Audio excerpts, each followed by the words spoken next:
Welcome, everybody, to the Seattle Sports Union podcast. This week, we have a very special guest joining us. But before we get to him, I want to introduce the Brian, the Soulman Solack. And on the boards is one damn dirty deck, Matthew Paige. But enough about those two losers. Let's talk about a winner. And former All-American Wazoo great offensive lineman, George Hallis Award winner, and former pro with the Detroit Lions, one Mike Utley. Welcome to the show, Mike.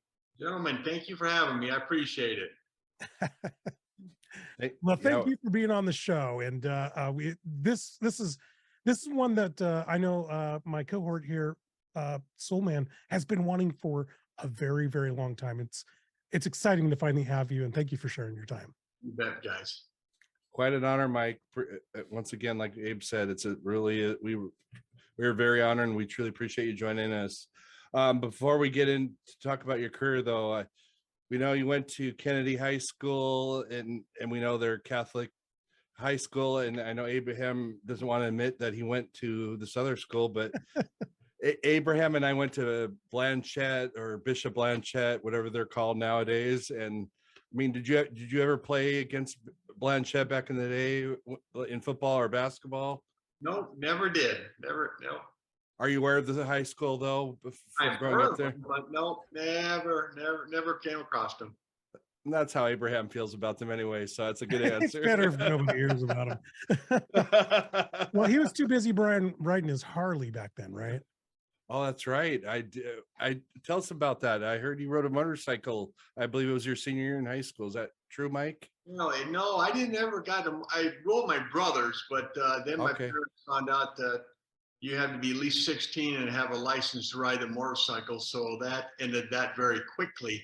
So Wazoo is when I got my motorcycle my freshman year. Yep. Okay, right on. Speaking of Wazoo, first of all, I want to say thank you for not going to the University of Washington.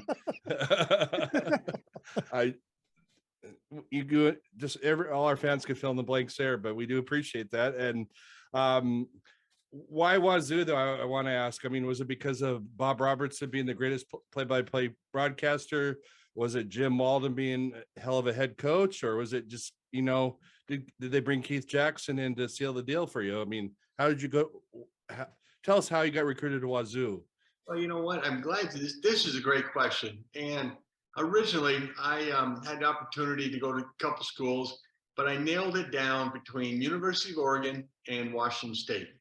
I loved both coaches, Coach Walden and Coach Rich Brooks for the Ducks. And it literally, the night before the signing date, I told my parents, I'm making a decision. And they said, where? I said, I'm staying in state and going to Washington State University. And you know what? I have not looked back. It was the greatest school for Mike Utley, and it was the right choice at the right time. And I got no regrets, not one, not zero, zilcho. That's awesome. And I'm glad you mentioned Oregon, because a lot of people out there, Oregon fans, they weren't aware that Oregon played football until 1996. So, it's good to remind them there was a period before that and they were terrible. 1988, snow and cold in Pullman. Your Cougs knocked out my Huskies out of a bowl game for the first time in a decade. Mike, do you feel good about yourself for doing that? Well, I always feel good when you beat the Huskies. It doesn't happen very often. I'm going to beat you the punchline. But you know what it was? To be honest with you, it was a game like all other games that you had to get out there and execute first play to the last play. And to be honest with you guys, it was me wearing Bone the Dog t-shirt under my jersey. All my 4 years of playing, it was, to represent that proudness of how I was a Cougar. But you know what? Every game mattered, every play mattered, every series mattered, every opportunity off the field to act like a gentleman, and every opportunity to act like an animal, a controlled person on the field. And that's the way I looked at it. That's why my parents allowed me to play the game, because they made strict guidelines of what I could and could not do. And I, for the most part, I followed it. Outstanding. You're a big man. How tall are you? Like 6'5", 6'6"? 6'6". Okay. Did you get that from your father? I mean, or your grandfather? Or Well, genetically, my mom's 5'9", dad's 6'4", and let's put it this way: as a little hatchling, I was the smallest of the family. I had two little brothers, younger sister, and as my dad says, I was the smallest baby, became the biggest kid, and that's, it was learning to scrap with my older brothers, my younger sister at the dinner table and outside playing, because I was the let's get Mikey to do it. And guess who was Mikey? I ended up competing with older kids because I played with my brother's friends and so on and so forth, and they were 2 years, older at least. And then when I got into organized sports as a peewee, kids were bigger. And 2 years makes a big difference when you're 7 years old playing against 9-year-olds.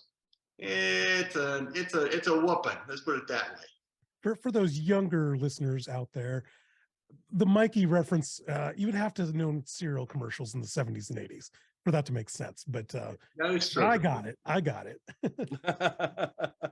I want to talk about October 29th, 1988.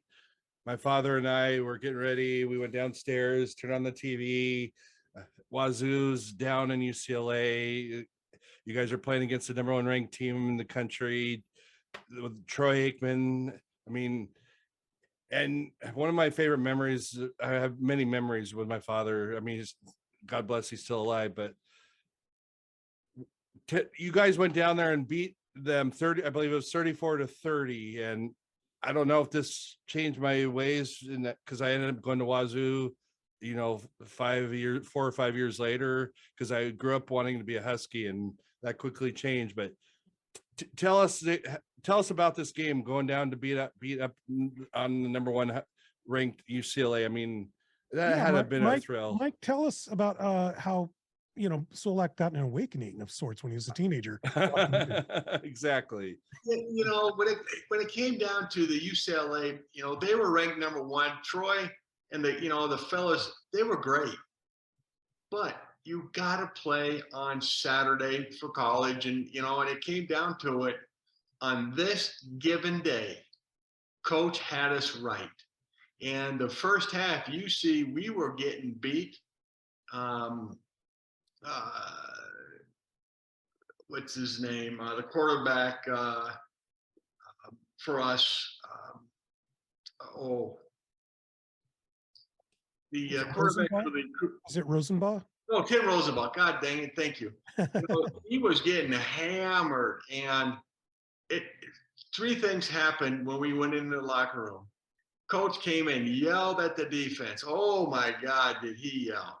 But then he yelled at the receivers, the get your heads around, running back, pick up somebody, hit somebody. Tim, throw the ball. The ball's not yours. Offensive line, keep blocking, doing what you're doing. And then right then and there, it all turned around. It literally turned around, and we gelled as a team. And that's probably one of my highlights of Cougarville is the way we all stuck together and we followed the game plan that coach laid out, and it worked out to a T. What was RPM part of your era, Ripien Porter Mays? Yep, that was matter of fact, that was my 1985. That was my first starting year. They started me at right tackle. 3 games later, Mike Dreyer went down with a knee injury. They moved me to guard where I stayed.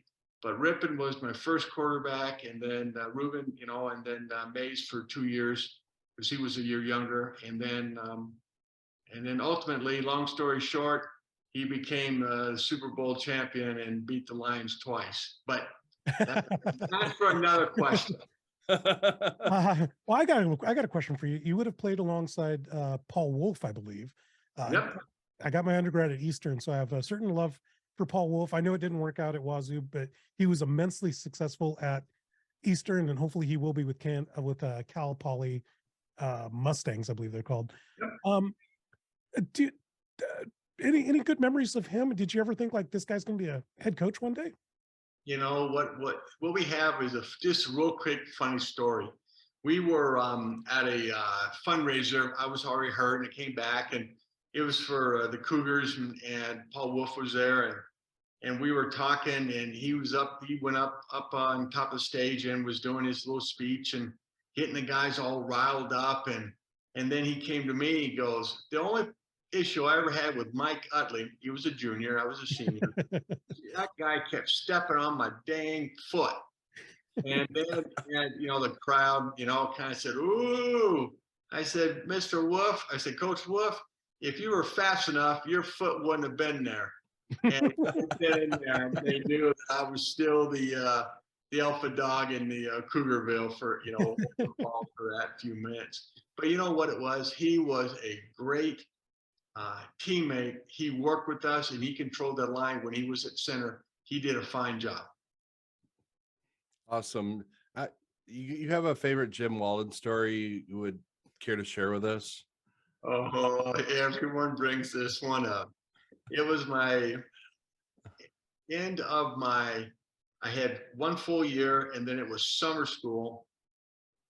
And I didn't do so well as a student my first year, and I had to do summer school. It happens. But then right after that class ended, Coach called me into his office, and he literally said, boy, sit down. And he was in his desk, and he threw my transcript in front of me. And he says, get your butt in gear. I am tired of dealing with you. And reality came together. And I realized if I didn't do my part as the student, the athletic part would have never happened for Mike Utley. And Coach gave me the opportunity to be here, who I am today. He didn't get me here, but he gave me an opportunity, and I have never forgotten that man for that moment right then and there. He made a difference in my life. Oh, it gives me a chill. Right on. Hey, in your last year, Mike, you guys went 9-3. Forget about the losses. No, let's not forget about the losses, because there's somebody on the boards here that would like to hear about losing to Oregon. That damn dirty duck, Matt Paige, who, I don't think he was a fan of Oregon until it got cool. But anyway, well, that was considered like a bad thing, right? I mean, that back then they weren't that great, and that was a major. You guys were on track for a Pac-10 championship at that point, right? Well, you know what? I have no idea what the outcome would have been. What we were a better team, but they played better as a team on that given Saturday. And we lost to them, I believe, Arizona and Arizona State, if I recall. And it should not happen, but we didn't rise to the occasion. We did not play.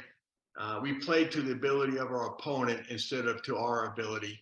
And that's the difference. If young people have to realize, you have to execute every single play, every game, no matter what, whoever you're playing against.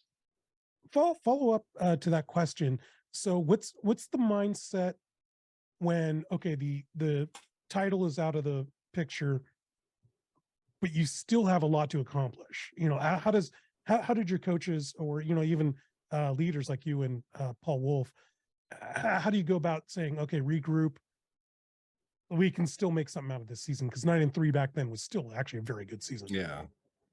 Now, again, Mike Utley really didn't care about what the record was. It was the performance. The record will show up on your performance. That's what we did. And we had the battles with the defense coming down to the offense side. And it got froggy, and I just absolutely love that aspect of things. And that's why we became 9-3, is because we didn't allow the one negative or the game or the play, or, when the coach says next, it means next. And you can't sit there and wish I could have, should have. My daddy says shit in one hand and wish in the other, and see which one fills up first. That's the way. I hope I don't get you in trouble for that, but it literally makes a difference when you get out there and you execute of what you need to do right now. Can't change to yesterday, but you can change tomorrow. Right on. 1989, you are drafted in the 3rd round by the Detroit Lions. I guess I want to say two-part question. Where were you, and what was your reaction on draft day going to Detroit? Okay, I was in Arizona with my agent Bruce Allen, my sports attorney Ethan Locke. They had a get together of all the their clients, and you know it was awesome. So you're sitting and watching the draft. You know, you're hoping for the first round. Nah, that wasn't going to happen. Okay, you hope for the second round. Nah, that didn't happen either. And then you kind of say, well, dang, you know. But then you get the call. It was Mr. Chuck Schmidt of the Detroit Lions wants to speak to you. And that's when I knew it was my turn. It was my opportunity. Mike Utley, former Cougar, going into the Detroit Lions in the NFL. And that moment was a big deal when Coach, call him Coach, but GM Chuck Schmidt called.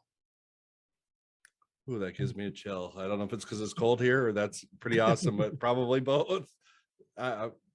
Really, going to, I know you just responded to that question, but Detroit, I love Detroit because for Barry Sanders and various other reasons, but going to Detroit, they seem to have bad luck, I guess I want to say. I mean, what did that matter to you going there? I mean, what are your thoughts?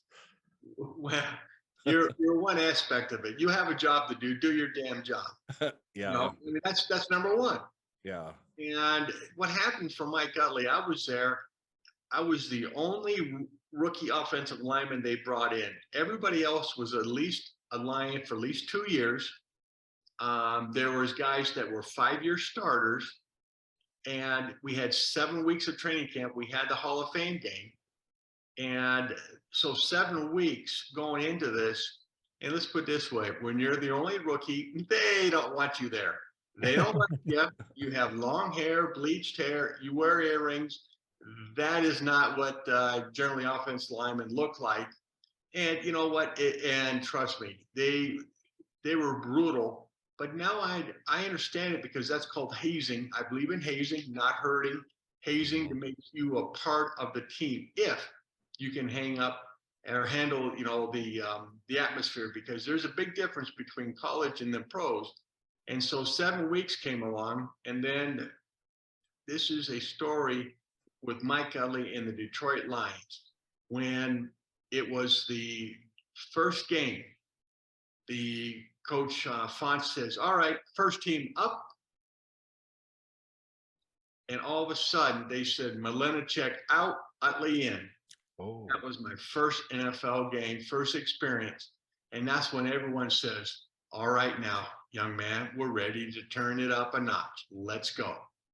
That was my experience. Same thing that happened to me with Cougars, you know, and Coach Walden did that to me, and Coach Fonts did that to me. So I've started for 4 years for the wonderful Cougars and 3 years for the Detroit Lions before I end up getting hurt. I know, Abe. Sorry, Abe, but I got to ask about the hair. You defined the mullet growing up for me, and I mean that's awesome. I mean, what's the story behind the mullet? Would you care to share? It's called. Let's get it this way. A little thinner on top and the sides, but the issue with a mullet is my shoulders don't quite work like they used to. I can't brush my hair, so the mullet had to kind of get on the wayside. It's kind of a wimpy mullet now, but it's not like it what it used to be because I just can't brush it. I can't raise the shoulders up, the arms up to do business. Understood. Yeah, so it was a question of more, you know, the mullet, you know, also turned Solack towards going to Wazoo too. So there's so many things about you that just made him, you know, just want to indoctrinate himself into that. You know, but being a Catholic kid, we had the old short hair by the collar. Mm-hmm. That just wasn't my gig. And but you know, my parents, as my dad kept teasing me, when I just quick story about, I love my parents, but mom and dad would tease me and would say, all right, Michelle, and then my mom one day says, now Frank, if that's the worst thing he does, let him go.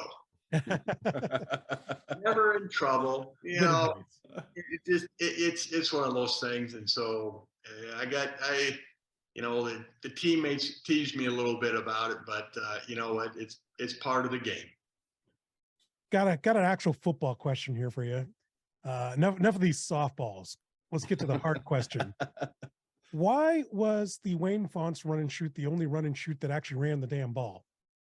Like, we're watching with the Seattle Sea Dragons, they have the run and shoot. June Jones, their offensive coordinator, they don't even run the ball, and every other iteration that I've seen, the Barry Sanders and your guys were the only ones that successfully did the run part of the run and shoot.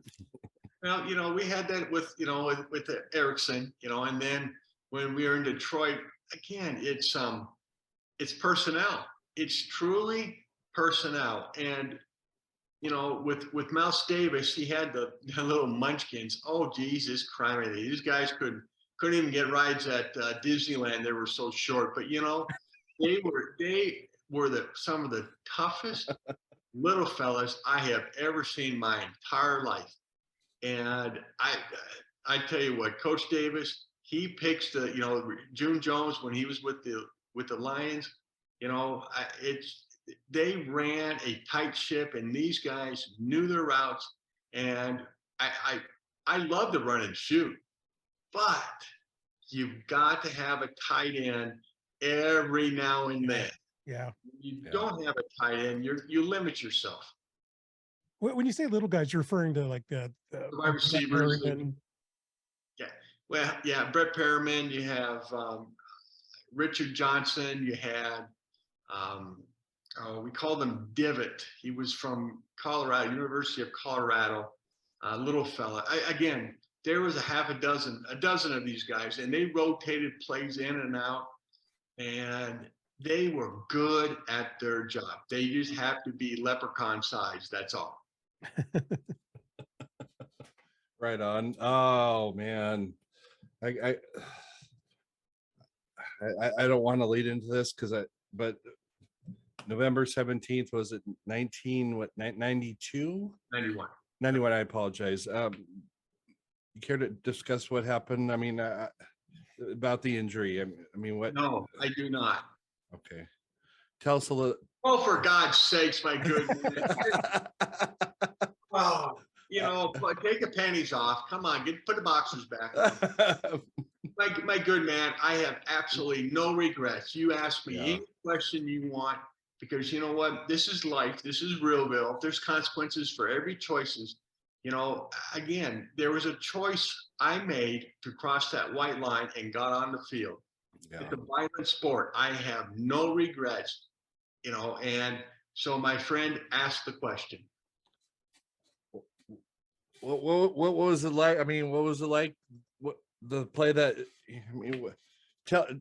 So I think I know where you're going with this, Brian. Okay. For people like me and Brian, we never had to experience an injury that catastrophic. So what's like going through your minds? Why'd you do the thumbs up? I mean, what's that? The thumbs up has now become like universal as what athletes do. When they're on a gurney being taken out. And that's you. I mean, that's you that came up with that. How did you get to that? What was going on in your mind when you were doing that? Very good. Fair question. What had happened was it was Eric Kramer. We were doing well. We weren't executing fully on every rhythm. Everything wasn't firing on all cylinders, but we were firing and we were doing well. We practiced well. Coach had us a snappy practice, and they weren't long practices. They were intense. So going into the games against the Rams, we felt good about the game plan and what we were planning on doing, how we were doing it. And we were marching the ball. Kramer came up, and it was a 7-step drop, because we have 3 or 7, but it was a 7-step drop, and we did what we had to do. And Rocker went to raise his hands up. I went to take his legs out. He caught me. He caught my shoulder pads, and pull me down. But again, I did my job, bringing his hands down as the ball went by. So I did my job. He was doing what he was supposed to do. I just got caught, and my head hit the turf. And as an athlete, I have you get what you call stingers, where you pull the covering of the nerves off your neck, and you feel sensations down your arms. You get a burning sensation. I've lost feeling in my fingers before. I've lost feeling down my hamstrings before, but I have never lost strength. On this particular play, November 17th, first play of the fourth quarter, I lost strength where I couldn't get up. And at that time, a flash of broke a promise to myself. Back in 1989, the fifth game of the seasons against Minnesota Vikings, I broke my leg. And I tried to get up and walk off the field 3 times. And finally, a Minnesota Vikings guy came up to me and goes, "Stay down, we heard it over here." And I was done that year. And I made a promise, if as an athlete you walk on the field of battle, you walk off. And gentlemen, on that particular moment, that flashed through my head, and that made a difference of what I am today, because I promise I'm doing everything I can now to walk off Ford Field. But again, it's what I do every single day. I try to get up and live strong, live, with purpose. And right then and there, as I was being wheeled off, I heard the fellas say, "Hey, Mike, we're going to get this one for you. Hang in there, my friend. Hang in there, my brother. Hang in there." And then I heard the crowd, and I wanted to let them know that I hear them, that I will be back. And you pretty much strapped down. And so I was able to get the right arm out and do what I could. So I acknowledged I heard them. That was a big deal for me to appreciate what they did, what they were doing for me at that point in time. That's very cool. That's a great story. The question arises now that follow up to this. When you see something like what happened to Tua Tagovailoa, at what point though do you say, like with that Minnesota guy say to you, like, stay down? I mean, it becomes a gray area, doesn't it, at some point? Well, what you're leading into, whose responsibility is it? The players, the coaches, the doctors, the rules? That's a tough one. Yeah. Whose is it? Oh, it's not. Because I don't have it. I don't have it. Like, nope. You know what it is? It's individual players take responsibility for your actions. Would I play again if I could? Oh, in a stinking heartbeat. I would do it all over again. Now, every man needs to look in the mirror and be honest. A lot of people don't want to be honest with themselves. Guys, girls, moms, dads, our political leaders in the world, they don't want honesty. And my memory's not as good as it used to be, so don't lie, because I ain't gonna remember it anyway. And so, gentlemen, that's number one. Now, if the doctors come in and say, "You know what, he's done," okay, then the coach has got to abide by that. And you know what? Can you override that? No, ain't gonna happen. But again, you got to have conviction and take personal responsibility, because you know what? It's a violent game, and I wouldn't have it any other way, to be honest with you. The injury that you had, if you could remind everybody exactly what it is, and has there been, part 2 of that question, has there been progress in medicine to help those kind of injuries? Yep. I am a C5, 6, 7 quadriplegic. So, which means all 4 extremities are affected. My hands are not normal.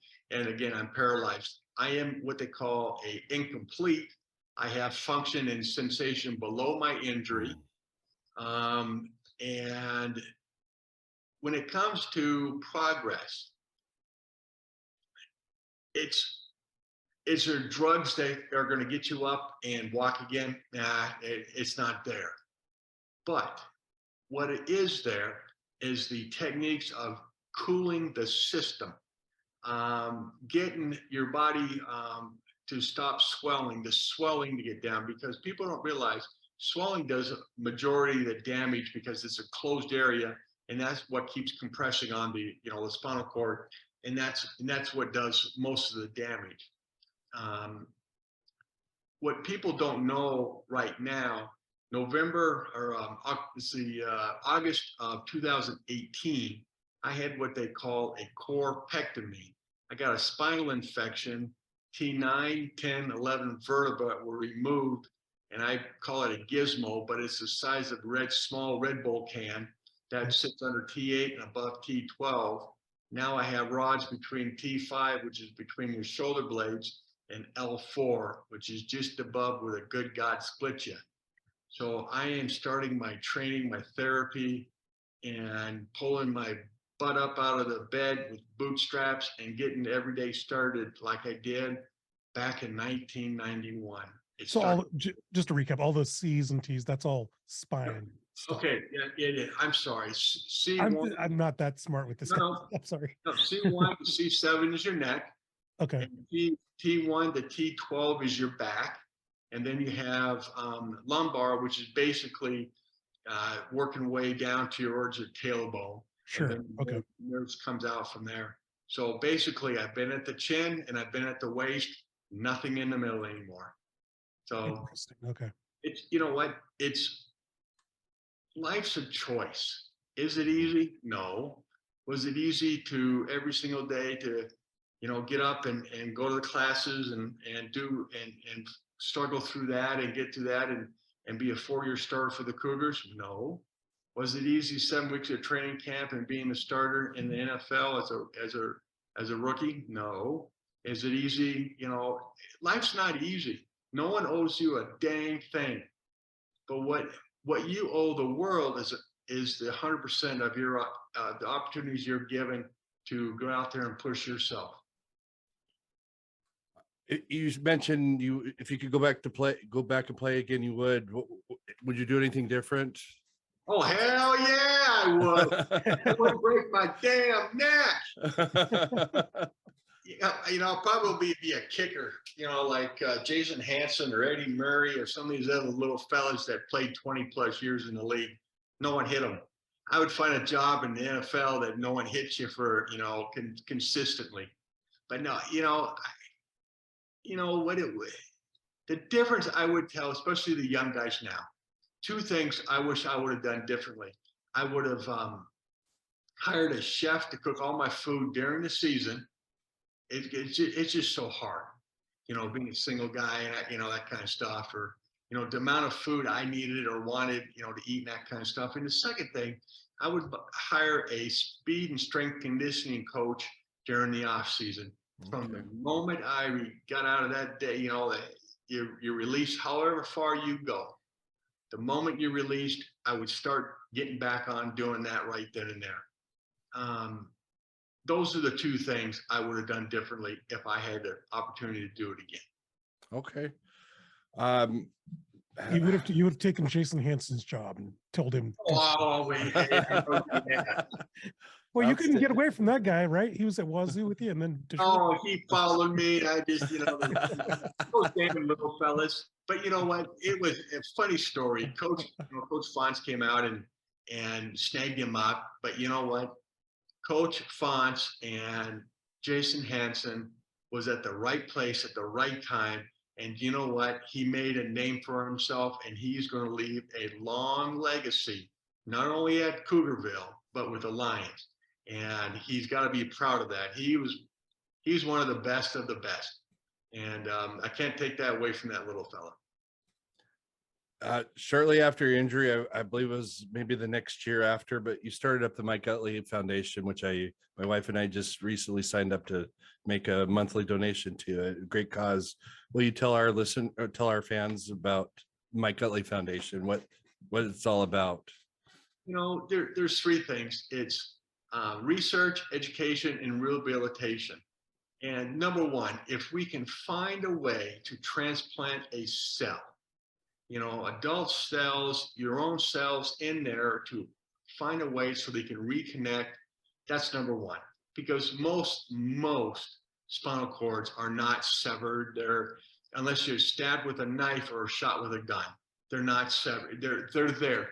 Now the cells are dead, so nothing's going to pass through. And then educate. Not only do you educate yourself about your bowel, bladder, and skin. Those are the rules you can't break. This is real. This is adulthood now. Step up, people, and learn the rules of not breaking certain things, breaking the rules of certain things. You take care of yourself. When you don't take care of your body, and your mind's the deal. You got to control what you do, what you put in your mouth, what you feed yourself, how you get up. As Mr. Joe Rogan says, if you can get up and go to the fridge, you can get out and exercise. That's part of educating yourself. And then when it comes to rehabilitation, find a way to challenge yourself every single day. Do something today you didn't do yesterday. What is it? I don't know. I'm not you. And that's what I tell people. Look in the mirror. Where do you want to go? And I tell young men who are spinal cord, your mom and young ladies, your mom and dad taught you to stand on your own 2 feet. Moms and dads, that's your job, to raise your kids, to teach them to be independent, stand on their own 2 feet, become something. And I tell the gentlemen every time I speak to them, your job is to be a person, to be the man, and be a protector and a provider. That's your job. Nothing else, nothing more. Anything else is, icing on the cake. But that's what you need to do. So when I go speak to these guys, it's part motivation, because you know what? Life goes on. You're going to be here or you're not. Take your choice. No one owes you anything. Do you do a lot of public speaking? I used to do a lot of it. Now I'm starting over since August of 2018. It's literally, get back up in the morning. I need help in the morning. My transfers, I need transfer into bed, transfer out of bed, transfers on the can, transfers up in the truck. It's literally has destroyed the way I move. So no more archery for you then. Well, archery's got, what, I can still do that. It's a skydiving, kayaking. That's pretty much on the wayside.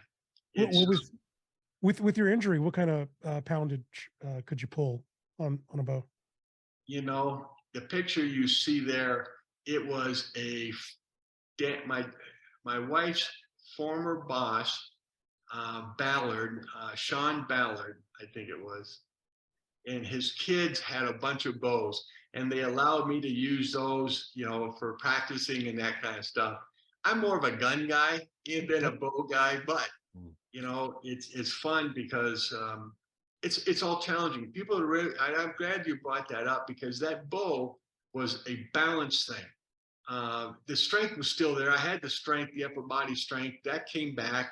I trained well, that kind of stuff.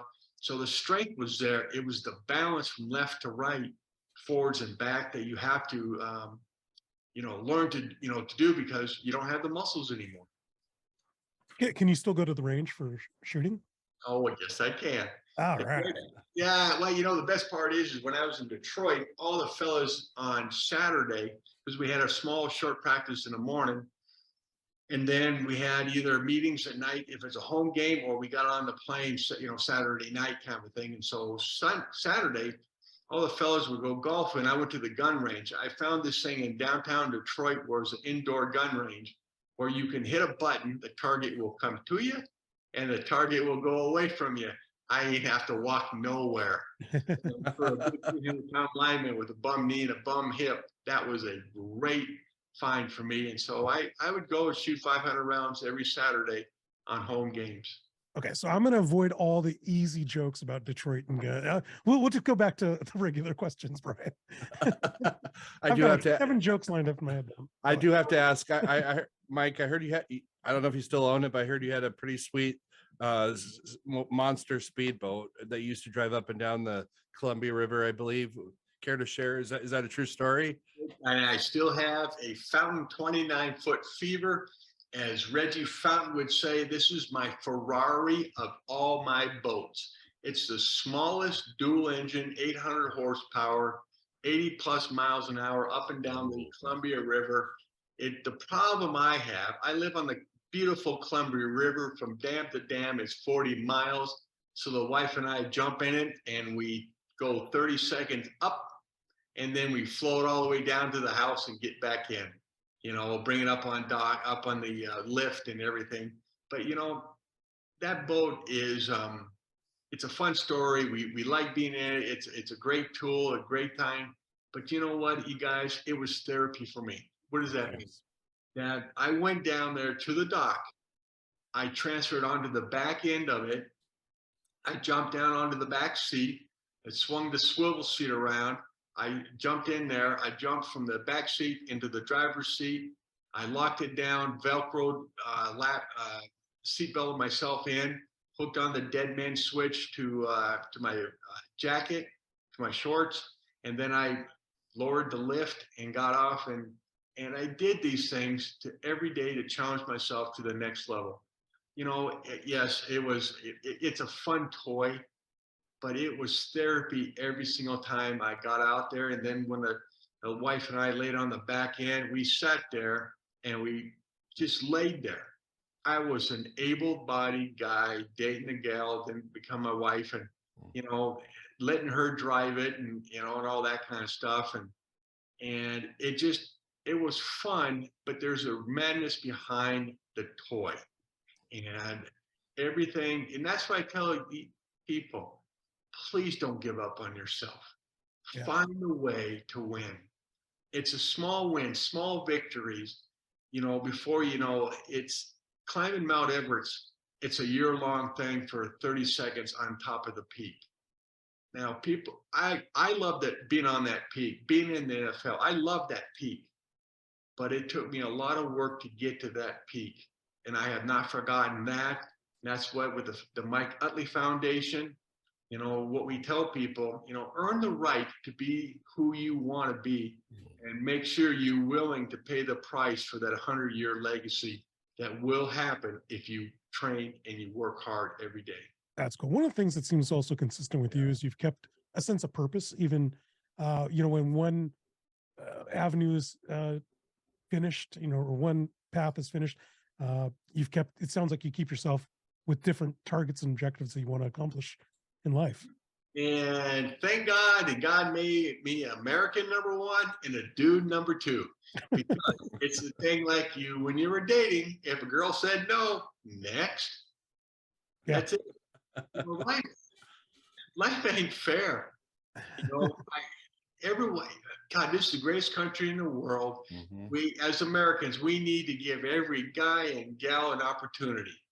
But I ain't going to give you an outcome if you don't put the time, energy. And I tell you, like I tell young men, success comes with time, energy, and sustained effort. It's easy to be a pro for one day, but like Jason Hansen, Lomas Brown, Chris Spillman, and all these other all pros, I'm telling you, if it was easy, more people would do it. But that time, energy, and sustained effort, that's what makes the difference between, men and boys. Brian, do you know who Mike would be good friends with? Former center for the Sonics, Jim McElwain, with all the boating talk. Oh, yeah. Yeah. That good call. Good call. We should hook them up, man. I got to go back to 2015. Mike, Cougar Nation and Mike Utley lost a fellow brother, former Cougar offensive lineman Chris Dyko. Would you care to share about your relationship with him? I know you played with him in college and you became good friends with him, but that. Good question. No, absolutely good question. Chris Dyko, other known as Mongo, and it was the funnest. There you go. It was more fun playing it with him side by side, because he was sweetness and juice, and that was, and we would got to the point 3 years together side by side, and ran into he was a gentleman from USC, Dan Owens, and he played for the Lions. Anyway, he said, when we came up and played you guys, you manhandled us, because he goes, we never faced anybody like you two. And so Chris and I, we just became two peas in a pod for, and the best part is being able to have Chris on the Suzuki, the GS 1100 I had. And let's put it this way, we both made it look like a mini bike, but that's beside the point. Chris and I, and he got drafted to Chicago, and he bounced around there and Seahawks and then the World League. And we always hooked up a couple, 2-3 times a year from, when we left Wazoo and until his fortunate, passing. But I tell you one thing, I did have the opportunities to speak at his, in the church with all the, Cougar family, Cougar friends, and his mom and dad were right there. But you guys, you know what? The number one thing that they asked me to speak, and I wasn't planning on it, but I said my things about Chris. But the one thing I looked at the, mom and dad, I told them, thank you. Thank you for raising a young man who is my friend. You raised a man who chose people around him, and he chose me, and as we called each another friend. And Mongo was a friend. He was a good dude, and his parents need all the credit for it because, like I said, it took two of them to raise big old Mongo. Awesome. In 2006, you won the Walter Camp Man of the Year, which is very highly regarded. It's for those who do not know, it's for people who have done a lot of for public service, have a lot of integrity, leadership, especially. Was that something that was campaigned for, or did somebody just call you up and say, we've been watching you? It's all these awards. I have never campaigned, myself individually. Somebody, put my name in there. Again, your actions will speak volumes of who you are, what you stand for. One incident can't define you unless you allow it. And that's what I tell people. An injury can't define you unless you allow it. An injury a situation will not change me unless I allow it. And the only injury that can ever change you is a closed head injury. And at this point, well, maybe not the wife, but people don't say I don't have a head injury quite yet. It's just, having these awards, it means a lot to me for the people who have been behind me, because, for example, not everyone can be atop of the pyramid, but the man or the woman that has the wider base gets higher and higher and higher. So the people that I have chose to put around me and people who chose to be around me have given me the opportunity to have these different awards like that. The Ellis Island Medal of Honor, and these other ones, that opportunities come in, but again, you earn your own legacy by what you do and how you do it. Wow. Well said. How much, I got to go back to the Mike Utley Foundation. How much have you guys raised over the past, was it 30 years now going on? Or 31 years. And okay. It's probably in the range to 3.5 to 4 million, something to that effect. I don't have the book, but it has slowed since August of 2018, with my back and everything. But the big ticket is what we try to do is, again, we push the research. I'm not up on the research as much as time will allow. So that's number one. But we are in rehab in the education aspect of things, because what happens is, the Shepherd Center, Atlanta, Georgia, and some of these other ones in the Midwest are still continuing doing rehab, because if you teach these young guys and gals to get outside, to get into this, to the stores, into the parks, into the gun ranges, and all that kind of stuff, they break down look, everyone's staring at me. They're staring at you because you're different. But now it's your job as a young man or young lady to have that, for the people looking at you, that the eyeballing you, to stay on you, because there's something, you have something positive. You have that X factor, and people always want to hang around that person or the guy or gal with that X factor, because people want that. They want leaders. They want role models. And that's, part about what we do now with the foundation. And we just have doctors call the foundation. Will you please talk to so-and-so? I said, okay. Usually they're at least 2 years out of, post-injury. That's number one. And the wife generally worked with them first for at least 6 months to a year to give them, these are what Mike Utley does. This is what the program he's on. This is what he does every single day. He gets up at 7 o'clock in the morning now, and he makes the first thing he does is make his bed. And then we get everything else going from that point on. Set standards, set the bar. And then when they're ready, then I get to them, because as you see, I'm not a tolerant man for people quitting. And so that's part of the foundation. That's what we do now. It's more, educating, but PR, to get people to live your life, because you know what? It's a choice. Regardless if you have a spinal cord injury or not, and that's what I was afflicted with. I got it, get over it. Now let's go. Let's have, something you can do for yourself, because either you're going to be a productive part of society or you're going to be a burden. Mike Utley will never be a burden. And that's awesome. That makes me think about controlling your narrative. And I assume then you're teaching people, hey, how people perceive you. You can change that. You can. Sure. Yeah.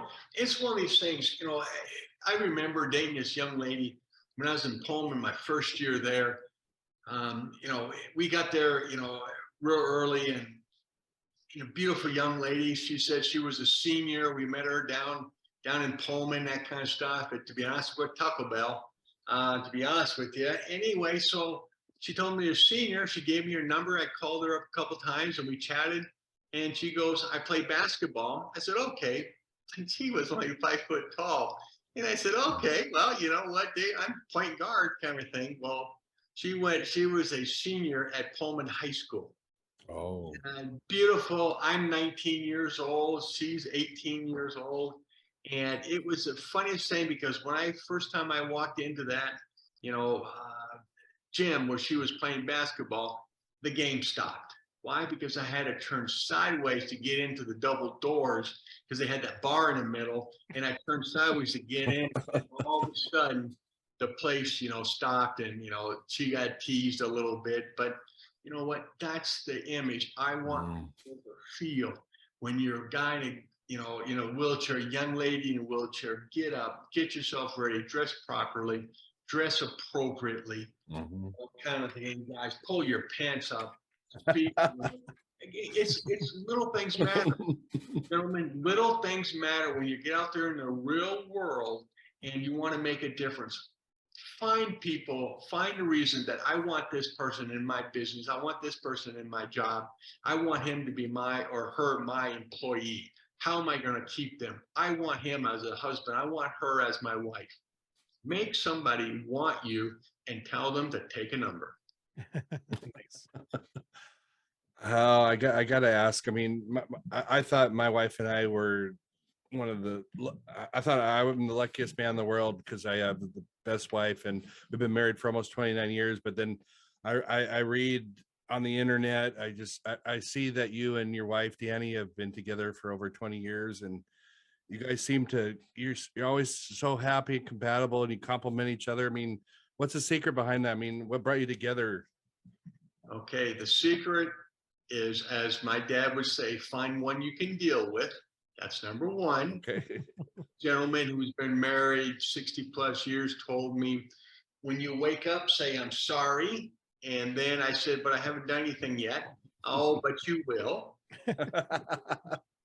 Gentlemen, I make fun of this, and what it is, gentlemen, be prepared. Be a protector and a provider. That's your job. But then also have the confidence in yourself to be the man of the house. But again, doesn't mean you're better than somebody else. It's just that this is your role. This is what you're supposed to do. And then when you have an opportunity, find somebody who's up the evolution chain from you. And I did. retired firefighter, medic, flight medic, and a deputy coroner. So she's the smart one of the two.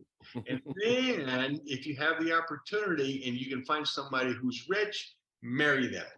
But again, you gentlemen, know yourself before you go find that one that you want to spend the time with.